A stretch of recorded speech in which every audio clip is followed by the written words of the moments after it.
Langit di atas markas Komando Kopassus di Cijantung tampak mendung, seakan mengerti bahwa badai yang sesungguhnya tengah bersiap di timur jauh negeri ini.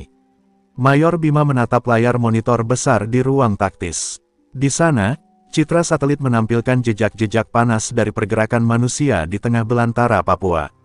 Bukan sembarang manusia, ini adalah koordinat yang diyakini sebagai pergerakan baru KKB, kelompok separatis bersenjata yang semakin brutal dalam beberapa bulan terakhir. Sebuah desa konstruksi pemerintah baru saja dibakar. 8 pekerja sipil hilang tanpa jejak, dan 1 pos militer kecil dihancurkan, dengan 3 prajurit gugur, 2 lainnya diseret entah kemana. Rakyat ketakutan, aparat kewalahan. Tapi yang paling mengerikan adalah laporan terakhir dari drone intai, KKB kini memiliki senjata berat, kemungkinan besar hasil penyelundupan dari perbatasan utara. Sesuatu yang belum pernah mereka miliki sebelumnya. Kolonel Wisnu, Komandan Operasi, berdiri dengan wajah tegas. Mereka membentuk markas baru di perbukitan Cyclops. Dari ketinggian 1.800 meter, mereka bisa melihat semua pergerakan dari kota Jayapura. Jika mereka menguasai wilayah itu, seluruh jantung Papua bisa lumpuh.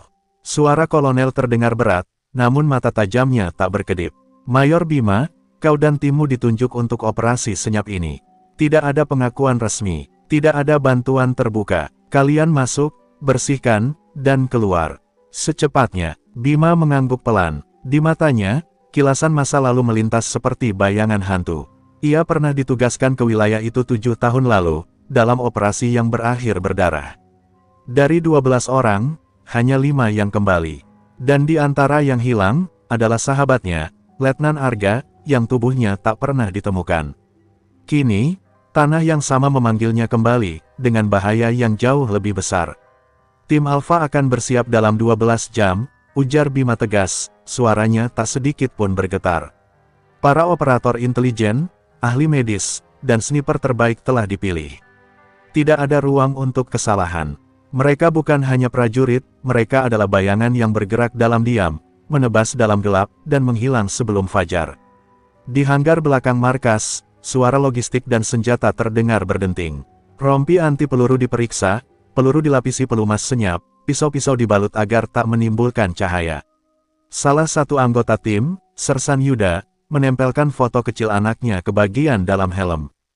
Kalau aku nggak balik, bilang sama dia ayahnya mati karena sesuatu yang besar, gumamnya lirih. Sementara itu, dari ruang gelap penuh kabel dan layar berkedip, suara operator intelijen berseru, Mayor. Sinyal radio di sektor 8 aktif kembali. Ini kode lama, sangat mirip dengan protokol militer kita. Bima menoleh cepat. Apa maksudnya? Operator itu menelan ludah. Mereka mungkin punya seseorang dari dalam. Atau, seseorang yang pernah jadi kita. Kata-kata itu menggantung di udara. Sunyi, dingin, menyesakkan. Jika benar ada pengkhianat dari dalam, maka misi ini bukan sekadar operasi tempur, ini adalah perang bayangan, antara yang pernah bersumpah untuk negara, melawan mereka yang menjualnya. Helikopter hitam bersiap di landasan. Malam semakin jatuh, membawa dingin dan ketegangan yang menusuk. Satu persatu pasukan menaiki burung besi itu, membawa harapan, dendam, dan kemungkinan maut dalam ransel mereka. Dari kejauhan, gemuruh petir terdengar, seolah langit sendiri ingin memperingatkan bahwa darah akan tumpah di tanah Papua lagi. Dan di ketinggian, dari awan-awan yang mengintai diam, operasi paling rahasia Kopassus dalam dekade ini pun dimulai. Angin berdesir lirih saat helikopter mulai menurunkan ketinggiannya. Tak ada cahaya, tak ada suara mesin lain, hanya suara baling-baling yang beradu dengan sunyi malam. Di bawah sana, hamparan. Hutan Papua terbentang gelap dan ganas. Tanahnya lembab, licin, dan menyimpan ribuan misteri. Mayor Bima memberi isyarat. Satu persatu anggota tim Alpha menuruni tali statis, mendarat di area yang telah dipetakan sebagai titik aman. Mereka sekarang berada di jantung tanah musuh. Begitu kaki menyentuh tanah, mereka berubah menjadi bayangan. Komunikasi radio dibatasi, pergerakan dijaga senyap. Mereka menyusuri hutan lebat dengan kecepatan senyap khas Kopassus, hanya berbekal koordinat GPS dan ingatan terhadap medan. Kabut mulai turun, menyelimuti batang-batang pohon yang tinggi dan lembab seperti siluet hantu. Hutan ini bukan sekadar ruang alam liar, ini adalah rumah bagi musuh, dan siap menerkam kapan saja. Di tengah perjalanan, Sersan Yuda memberi aba-aba berhenti. Ia menemukan jejak tapak sepatu yang mengarah ke timur laut, arah yang tak ada dalam jalur patroli sipil manapun. Baru, tak lebih dari 2 jam, bisiknya. Mayor Bima memeriksa jejak itu dan mengangguk pelan. Mereka tak sendirian, mungkin KKB baru saja melewati tempat ini. Ketegangan makin terasa. Sekarang, satu suara saja bisa berarti peluru. Suara ranting patah dari kejauhan membuat semua membeku. Senjata terangkat, mata mencari asal suara. Dari balik semak, seekor kasuari berlari melintasi, bulunya bergoyang liar. Napas seluruh tim tertahan, lalu perlahan menghela lega. Tapi di balik lelucon ringan yang sempat muncul, semua tahu, di hutan ini, kadang yang bergerak bukan hanya binatang.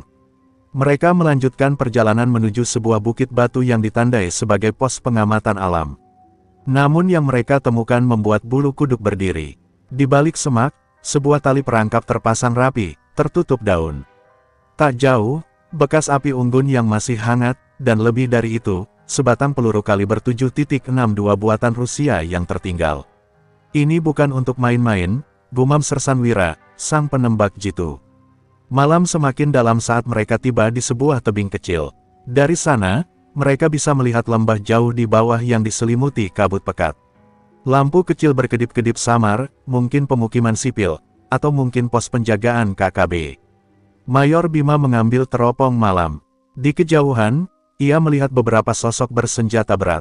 Tidak bergerak seperti warga, mereka jaga perimeter. Ini bukan perkampungan biasa. Tiba-tiba, suara pelan terdengar di telinga Bima melalui headsetnya.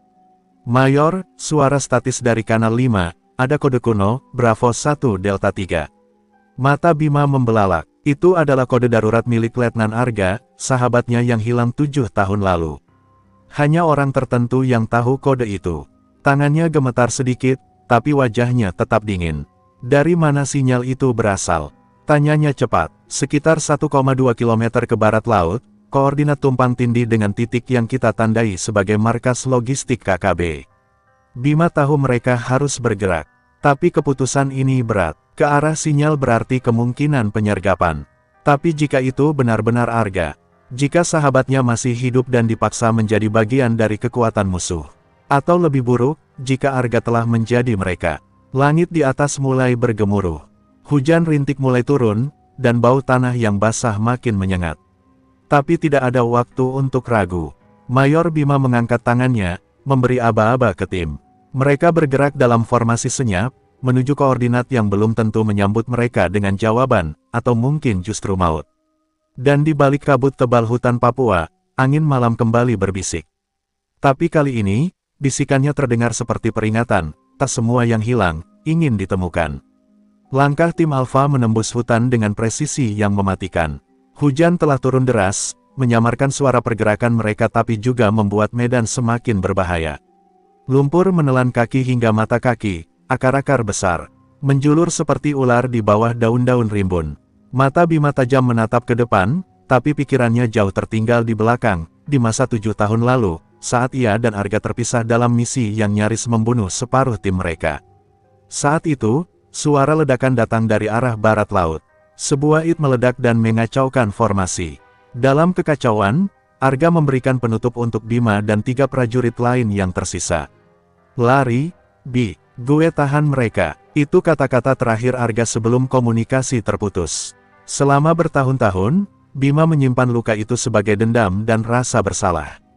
Tapi kini, sinyal itu, kode lama yang hanya mereka berdua tahu, membangkitkan harapan yang mengerikan. Tim berhenti di dekat sebuah gua batu besar yang terletak di lereng bukit. Posisinya terlindungi dari pandangan udara. Di dinding luar gua, ada lukisan suku yang tercoret silang dengan cat merah, simbol yang sama dengan yang pernah dilaporkan di video KKB beberapa bulan lalu. Di bawah simbol itu, tertulis dengan darah yang mengering, kebebasan atau kematian. Hening, nafas para prajurit menjadi lebih berat. Ini bukan tempat biasa, ini adalah altar perlawanan. Mayor Bima mengangkat tangan, memberi isyarat kepada 2 anggotanya, Wira dan Sersandani, untuk menyisir masuk secara diam-diam. Di dalam, mereka menemukan sesuatu yang tak mereka duga, ruangan semi tertutup dengan papan taktis, peta-peta satelit, dan foto-foto personel militer Indonesia, lengkap dengan status dan jalur patroli mereka. Mereka punya informasi dari dalam, bisik Dani. Ini kerja orang yang ngerti sistem kita. Di pojok ruangan, tergantung seragam TNI yang telah dicoret dengan cat hitam, dan di bawahnya, sebuah kalung militer. Bima meraihnya dengan tangan gemetar. Di kalung itu tertera nama, Letda Argape. Dunia seolah berhenti. Tak ada suara, tak ada napas. Hanya degup jantung yang berdentum keras di telinga. Jika ini milik Arga, maka dua kemungkinan mengerikan terbuka lebar. Arga telah mati, atau ia hidup dan kini berada di sisi musuh. Tiba-tiba, suara gemerisik terdengar dari luar gua. Semua langsung dalam posisi tempur. Tapi yang muncul bukan musuh.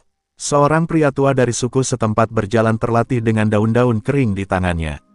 Ia menatap Bima dengan mata yang menyimpan rahasia. "Kamu, Komandan Bima," katanya dengan logat lokal yang berat. "Saya tahu kamu akan datang. Dia, temanmu, pernah cerita tentang kamu."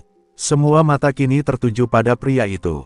"Siapa yang kamu maksud?" tanya Bima cepat, nyaris berteriak. Pria itu hanya mengangguk pelan dan menunjuk ke arah timur. "Dia, Elias sekarang. Mereka panggil dia Komandan Elias. Tapi dulu, waktu dia luka dan kami rawat, dia sebut namamu terus-menerus. Kamu harus lihat sendiri, siapa dia sekarang." Mayor Bima terpaku. Elias adalah nama sandi pemimpin KKB yang kini paling ditakuti. Selama ini, ia dikira tokoh lokal radikal. Tapi jika Elias adalah Arga, maka semua ini bukan sekadar perang melawan separatis, tapi perang antara dua saudara yang dipisahkan oleh darah, luka, dan pengkhianatan. Di bawah derasnya hujan, Bima berdiri di hadapan simbol masa lalu yang kini menjelma ancaman masa depan. Ia sadar, misi ini baru saja berubah bentuk. Dari penyergapan menjadi konfrontasi pribadi. Dari operasi militer menjadi perjalanan menebus kesalahan, atau mengubur masa lalu untuk selamanya. Kabut tebal menyelimuti lembah saat tim Alpha melanjutkan perjalanan menuju desa Womamba, salah satu pemukiman adat yang diyakini menjadi jalur logistik bawah tanah kelompok KKB. Tak ada jalan resmi menuju ke sana, hanya jalur sempit dan curam yang menembus hutan dan batu. Di balik setiap semak bisa saja bersembunyi mata musuh, atau orang-orang yang sudah kehilangan kepercayaan pada negara. Namun tak ada pilihan lain. Jika benar, Arga, atau kini Elias, berada di pusat kekuatan musuh, maka mereka harus menyusup ke jantungnya, meski harus menyamar sebagai orang lain. Mayor Bima dan dua anggotanya mengganti seragam dengan pakaian kasar mirip warga suku pedalaman. Wajah mereka dilumuri tanah dan jelaga untuk mengubah penampilan. Mereka menyamar sebagai pedagang herba dan garam dari dataran rendah, peran yang penuh risiko, karena satu kesalahan bisa berarti peluru di kepala. Sisanya tetap dalam posisi siaga di hutan, siap memberi dukungan jika situasi memburuk.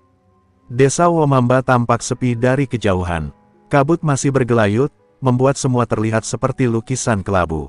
Saat mereka mendekat, barulah tampak bahwa desa itu tidak mati, hanya sangat waspada. Anak-anak menghilang dari jalanan, para pria membawa parang bahkan saat menimba air.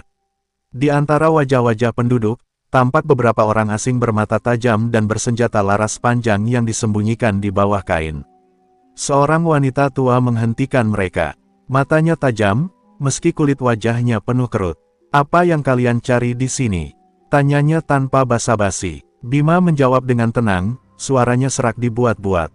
"Kami hanya berdagang, dan mencari tempat aman dari badai. Kami tidak bawa apa-apa selain garam dan akar pahit." Wanita itu memandangi mereka cukup lama, lalu memberi anggukan kecil. "Kalian bisa tinggal, tapi jangan banyak tanya. Di sini, yang tahu terlalu banyak, biasanya cepat hilang."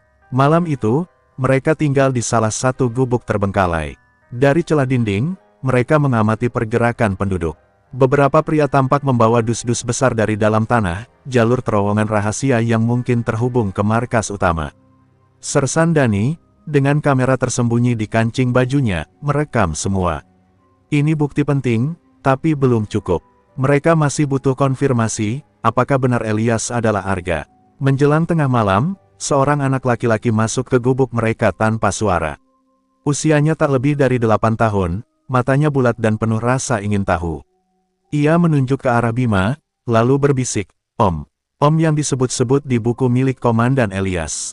Bima menatap bocah itu, jantungnya berdetak cepat. "Buku apa?" tanya Bima dengan lembut. Anak itu mengeluarkan selembar sobekan kertas, foto hitam putih tua yang hampir pudar. Di dalamnya, Bima dan Arga berdiri berdampingan dalam seragam Kopassus. Tanggal di belakang foto, 2018. Bima hampir tak percaya. Arga menyimpan ini, masih mengingatnya. Tapi sebelum bisa bertanya lebih jauh, bocah itu tersentak dan lari keluar. Dari luar, terdengar teriakan. Siapa yang menyusup ke rumah kosong? Sinar senter mulai menyorot-nyorot. Suasana berubah tegang. Sersan Dani mencabut pistol senyapnya, tapi Bima memberi isyarat menahan. Belum waktunya menumpahkan darah, terlalu banyak nyawa tak bersalah di desa ini. Mereka melarikan diri lewat belakang, menyusup ke lorong bambu yang mengarah keluar desa. Namun tepat sebelum menghilang ke dalam hutan, Bima menoleh ke belakang sekali lagi. Di bukit, siluet seorang pria berdiri mengawasi desa dari kejauhan. Tak jelas siapa dia, tapi siluetnya, postur tubuh itu, sangat ia kenal. Ia tahu, Arga, atau Elias, tahu ia ada di sini. Dan kini, permainan senyap telah berubah menjadi perburuan terbuka. Bukan lagi soal negara melawan pemberontak, tapi tentang dua sahabat lama yang ditakdirkan bertemu kembali, bukan sebagai saudara, tapi sebagai lawan. Di tengah hutan belantara yang kini berubah menjadi medan perburuan, Mayor Bima dan timnya bersembunyi di balik dinding batu besar, napas mereka tertahan di balik senyap malam. Sersan Dani berhasil mengirimkan potongan video dan foto dari desa Womamba ke pos pemantauan udara. Namun komunikasi terputus sesaat kemudian. Jaringan radio terblokir. Seseorang di daerah ini menggunakan jamer sinyal militer. Ini bukan sekadar gerilya liar, KKB telah berkembang menjadi kekuatan dengan disiplin dan teknologi tingkat tinggi. Pak, mereka tahu kita ada di sini, bisik Wira, menekan headsetnya yang kini hanya menghasilkan statis kasar. Tak lama lagi, kita akan diburu.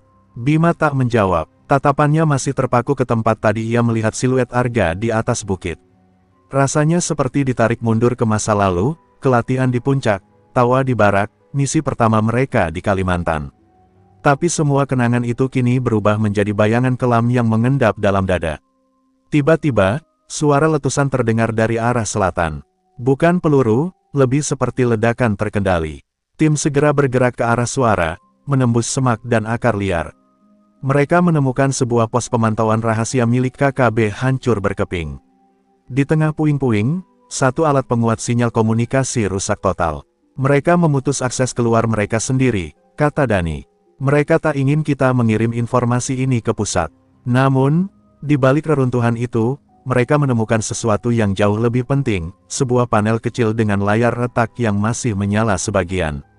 Di sana, ada jadwal pengiriman senjata dan logistik, dengan tanggal yang tak jauh dari hari ini. Lokasinya, Lembah Tumbak, sebuah jalur tersembunyi di balik pegunungan, yang dulunya digunakan sebagai jalur pelarian pasukan Belanda. Kini, lembah itu menjadi titik pertemuan para faksi KKB. Jika mereka berhasil menyergap di sana, perang ini bisa dipangkas dari akarnya. Bima menatap koordinat di layar dengan dingin. Ini bukan sekadar penyergapan, gumamnya. Ini akan jadi pemakaman terbuka, jika kita salah langkah. Tapi ia tahu, waktu mereka hampir habis. Jika mereka kembali ke markas untuk minta bala bantuan, maka semua sudah terlambat. Maka keputusan diambil, tim Alpha akan menyusup ke Lembah Tumbak malam ini. Tanpa dukungan udara, tanpa jaminan kembali. Dalam perjalanan menuju lembah, kabut turun lebih pekat. Tak ada bintang, hanya kegelapan yang menusuk mata. Tapi di tengah hening itu, suara radio berderak kembali. Sebuah suara berat terdengar, lirih namun jelas. Bima, hening. Kau tak seharusnya datang. Bima tersentak. Itu suara Arga. Tak salah lagi. Bukan rekaman. Bukan tiruan. Kalau kau terus maju, aku tak akan bisa melindungimu lagi. Kenapa? Gak, desis Bima, suaranya nyaris retak. Kenapa kau biarkan semua ini terjadi? Mereka bunuh rakyat. Kau dulu bukan seperti ini. Tapi hanya keheningan yang menjawab. Sinyal kembali hilang, seolah kata-kata Arga ditelan kegelapan hutan. Namun satu hal kini pasti, Arga tahu rencana mereka. Dan pertemuan antara dua prajurit lama tak akan terhindarkan lagi. Setibanya di pinggir Lembah Tumbak, mereka melihat dari kejauhan, puluhan tenda tersebar, kendaraan bersenjata, dan bendera-bendera merah hitam berkibar. KKB tengah bersiap untuk sesuatu yang besar. Di atas batu tinggi, berdiri sosok berpakaian militer lama dengan syal suku di lehernya. Ia memegang radio dan menatap ke hutan, seakan menanti seseorang. Bima tahu, saat itu telah tiba. Waktu untuk memilih, melanjutkan sebagai eksekutor misi atau menghadapi sahabat lamanya yang kini berdiri di seberang garis api. Dan di tengah lembah sunyi yang menanti dentuman, satu sinyal terakhir kembali menyala, koordinat rahasia, dan satu pesan pendek. Datanglah sendirian. Langit belum benar-benar terang saat Mayor Bima berjalan sendirian menuju titik koordinat yang dikirim Arga. Ia telah melepas senjata utamanya, hanya membawa pistol cadangan yang disembunyikan di ikat pinggang belakang, bukan untuk menyerang, tapi untuk berjaga jika ini jebakan. Di telinganya, radio statis, sunyi, dan dingin. Ia telah memutus komunikasi agar tim tak bisa melacak. Ini bukan perintah militer lagi. Ini, urusan pribadi. Urusan yang belum selesai 7 tahun lalu. Langkahnya mantap, meski tanah di bawah kakinya terasa seperti menganga. Setiap kenangan bersama Arga kini menari-nari di balik matanya, mereka bertukar kode, tertawa di sela latihan, berbagi mimpi tentang pengabdian. Tapi kini, semua kenangan itu bertabrakan dengan kenyataan pahit. Arga adalah Elias, pemimpin pemberontakan yang telah menyebabkan puluhan prajurit tewas dan masyarakat sipil hidup dalam teror. Di tengah sebuah batu datar di atas bukit kecil, sosok itu berdiri. Topeng hitam tergantung di lehernya, dan sorot matanya, walau dikelilingi lingkar gelap dan luka lama, masih sama. Arga, ia menatap Bima seolah waktu tak pernah berlalu. Akhirnya kau datang, katanya pelan. Kupikir kau sudah mati bersama integritas negeri ini. Kalimat itu menghantam Bima seperti hantaman senapan. Kau yang mati, ga. Mati bersama sumpahmu sebagai tentara. Arga mendekat satu langkah. Sumpah mana yang kau maksud? Sumpah untuk menutup mata pada rakyat yang dibakar hidup-hidup. Pada anak-anak yang hilang karena kalian anggap mereka bagian dari statistik keamanan. Aku melihat itu semua. Aku menyaksikan dan aku tak bisa diam. Suaranya pecah, tapi tajam. Kau tahu aku tidak pernah setuju pada semua ini, bahkan sejak kita masih di barak. Bima menahan emosinya, tapi suaranya bergetar. Aku tahu, ga, tapi ada jalan lain. Bukan ini. Bukan membentuk pasukan pembunuh dan membakar desa demi kebebasan. Kau tahu berapa banyak yang mati karena keputusanmu. Arga memejamkan mata. Kau tahu berapa banyak yang mati karena kita diam, Bi. Mereka bukan pasukan pembunuh. Mereka adalah orang-orang yang tak lagi punya pilihan. Keduanya terdiam. Hanya suara burung dan angin hutan yang menyelinap di sela percakapan mereka. Lalu Arga berkata lirih, aku tak pernah benar-benar meninggalkanmu, Bi.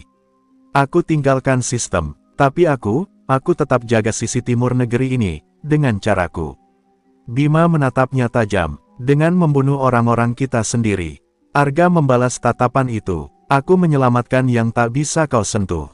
Dan kalau kau teruskan misi ini, darah akan tumpah, dan itu darah orang-orang yang dulu kau sumpah lindungi. Lalu, Arga menyodorkan sesuatu. Sebuah flash disk kecil. Ini data lengkap operasi mereka, KKB, logistik, bahkan penyusup di tubuh militer kalian. Tapi biarkan mereka pergi malam ini. Biarkan wanita dan anak-anak keluar dari lembah. Setelah itu, lakukan apapun yang kau mau. Bima memandang benda kecil itu, seperti memegang dua pilihan hidup. Di satu sisi, kehormatan. Di sisi lain, belas kasih. Suasana berubah saat bunyi letusan kecil terdengar dari kejauhan. Arga menoleh cepat. Mereka tak akan tunggu lama. Kalau kau tak tahan pasukanmu, mereka akan mulai menembak. Bima mengangkat tangan ke arah langit, sinyal diam-diam untuk menahan tembakan. Ia belum bisa menentukan pilihan, tapi satu hal pasti, malam ini bukan saatnya membalas dendam. Malam ini adalah soal memilih antara misi atau kemanusiaan. Di balik kabut yang perlahan turun kembali, dua bayangan berdiri diam di tengah dilema perang dan persahabatan. Mereka tak lagi prajurit biasa. Mereka adalah dua wajah dari satu luka besar, tanah yang terus menangis karena pengkhianatan dan kebisuan. Dan malam itu, di tengah lembah tumbak, sejarah mulai menulis ulang dirinya dengan tinta tak kasat mata, tinta yang kelak akan mengubah arah perang ini selamanya. Sinyal penundaan telah dikirim Mayor Bima ke tim Alpha melalui bahasa cahaya yang telah disepakati. Namun waktu terus berjalan. Di lembah tumbak, ratusan anggota KKB mulai bergerak, beberapa memindahkan warga sipil ke rute pelarian melalui celah gunung. Sementara itu, di sisi seberang bukit, sniper dari batalion pendukung Kopassus telah siap di posisi. Satu peluru saja bisa memicu neraka. Dan Bima tahu, kedamaian tipis ini hanya bisa bertahan beberapa menit lagi. Aku sudah beri mereka waktu 20 menit, kata Bima pelan kepada Arga yang berdiri tak jauh darinya, mengawasi pemindahan warga. Kalau lewat dari itu, aku tak bisa jamin apa-apa. Arga mengangguk, wajahnya tegang. Cukup, 20 menit bisa menyelamatkan banyak anak dan ibu. Setelah itu, kau bebas menuntaskan tugasmu. Dua prajurit dari KKB, yang jelas mantan militer, menarik senjata ke arah Bima, tapi Arga menahan mereka. Dia bukan musuh, bukan malam ini. Namun rencana sempurna itu mulai retak ketika terdengar ledakan dari sisi timur lembah. Sebuah unit logistik KKB terbakar, mengepulkan asap tebal. Dari arah berlawanan, terdengar teriakan panik. Mereka menyerang lebih awal. Seorang prajurit KKB muda berlari tergopoh-gopoh. Arga menoleh dengan marah. Siapa yang beri perintah? Aku belum, tapi sebelum ia selesai bicara, rentetan peluru mulai memberondong ke arah tenda-tenda. Bima segera berlari dan berlindung di balik batu besar. Dani, siapa yang mulai menembak? Aku belum beri perintah serang. Terdengar suara Dani dari radio, kacau dan penuh gangguan. Kami nggak mulai duluan, Pak. Seseorang menembak duluan dari arah utara. Mungkin dari pihak ketiga, ada penyusup. Bima menggeram. Ini kekacauan. Dan di tengah kekacauan ini, kebenaran jadi kabur, mana kawan, mana lawan, mana yang memang ingin perang tak pernah usai. Arga kini mengangkat senjatanya. Tak ada waktu, Bi. Aku harus lindungi mereka. Ia menembakkan beberapa peluru ke arah pasukan tak dikenal yang mendekat dari balik hutan. Bukan anak buahmu, bukan anak buahku. Mereka pakai seragam hitam tak bertanda. Serangan itu ternyata datang dari kelompok bersenjata liar, fraksi yang tak mengindahkan perintah Elias, atau bahkan mungkin agen luar yang ingin sabotase perdamaian. Ledakan kembali terdengar, lembah tumbak berubah menjadi neraka terbuka. Asap dan api membubung, anak-anak berteriak, dan prajurit-prajurit Kopassus kini harus memilih, melindungi warga atau menyelesaikan operasi. Dani dan tim Alpha keluar dari persembunyian dan mengawal warga keluar dari zona tembak, sementara Wira mengambil posisi defensif. Mereka sadar, ini bukan lagi sekadar misi militer. Ini penyelamatan massal dalam medan perang yang tak jelas garisnya. Bima terus menembus asap, mencari Arga. Ia menemukan pria itu tertembak di bahu, namun masih berdiri tegak, menembak akurat ke arah kelompok bersenjata tak dikenal. Pergi, Bi, kata Arga sambil terengah. Ambil data itu, bongkar semua permainan kotor ini. Tapi jangan biarkan anak-anak ini ikut terbakar. Bima menggenggam lengan sahabatnya, tatapannya berat. Kau ikut denganku, kita keluar bersama. Arga menggeleng lemah. Jika aku ikut, mereka akan menganggap aku pengkhianat di dua sisi. Tapi kau masih bisa membawa kebenaran keluar dari lembah ini. Sebuah granat meledak tak jauh dari mereka, membuat tanah bergetar. Arga mendorong Bima mundur. Pergi, sekarang. Dengan berat hati, Bima mundur, membiarkan sosok itu tertinggal di balik kabut dan api.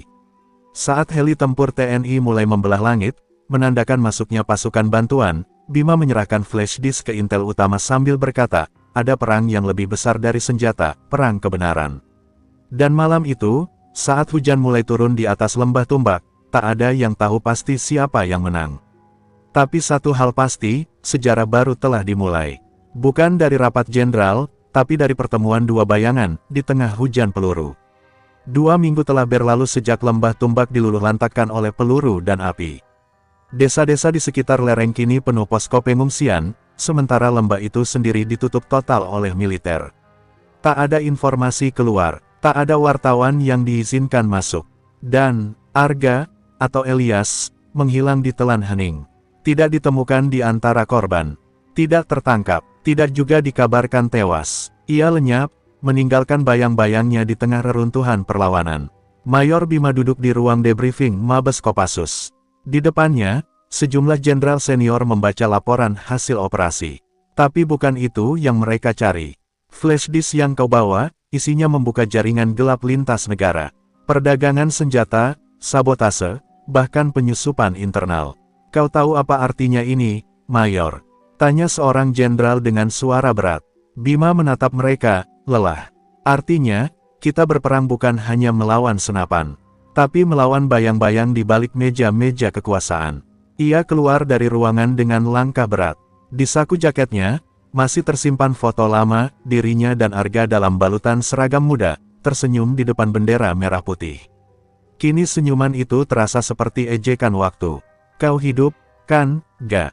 Gumamnya sendiri. Kau selalu terlalu keras kepala untuk mati begitu saja. Beberapa malam kemudian, Bima kembali ke Papua.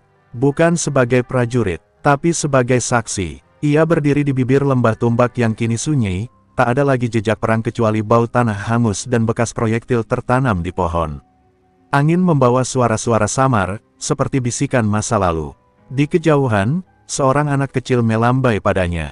Bocah itu selamat, salah satu dari yang sempat dievakuasi di tengah hujan peluru. Bima membalas lambaian itu dengan senyum tipis. Setidaknya, sesuatu masih bisa diselamatkan. Sementara itu, di sebuah wilayah asing, seorang pria dengan bekas luka di bahu berdiri di depan layar komputer. Di tangannya, surat kabar berbahasa Indonesia dengan tajuk, Kopassus bongkar jaringan gelap perdagangan senjata di Papua. Pria itu menatap berita itu lama, lalu memadamkan layar. Ia mengenakan topi lusuh dan menyandang ransel. Tak ada nama, tak ada tujuan. Hanya langkah-langkah senyap menuju tempat baru, tempat di mana perjuangan belum usai. Malam itu, Bima menyalakan lilin di sebuah gereja kecil di Wamena. Ia tak berdoa untuk kemenangan. Ia berdoa untuk pengampunan, bukan untuk dirinya, tapi untuk semua jiwa yang terjebak di medan tempur yang tak mereka pilih. Kalau kau masih hidup, Ga, katanya pelan, maka jangan berhenti jadi penjaga. Tapi kali ini, bukan dengan darah. Pemerintah menetapkan operasi di Lembah Tumbak sebagai misi sukses, tapi Bima tahu, keberhasilan sejati bukan dalam jumlah korban atau peta yang direbut. Melainkan pada satu kesempatan tipis di mana perang bisa dihindari, dan malam itu, di tengah kekacauan, kesempatan itu sempat muncul. Singkat, rapuh, tapi nyata, dan itu cukup untuk membuatnya terus berjalan. Saat ia meninggalkan gereja, hujan mulai turun lagi. Bima mendongak ke langit, hujan yang sama seperti malam penyergapan. Tapi kali ini tak ada peluru, tak ada ledakan, hanya air yang jatuh pelan ke bumi, seolah membasuh luka-luka yang tertinggal. Mungkin belum semua selesai, tapi malam ini, setidaknya, hening bisa bicara. Dan di antara bayang-bayang, kisah dua prajurit yang dipisahkan oleh keyakinan tapi disatukan oleh masa lalu, terus hidup. Bukan di medan perang, tapi di setiap langkah mereka yang mencoba menyelamatkan yang bisa diselamatkan. Karena perang sejati, terkadang bukan soal siapa menang, tapi siapa yang mampu tetap manusia di tengah bara api.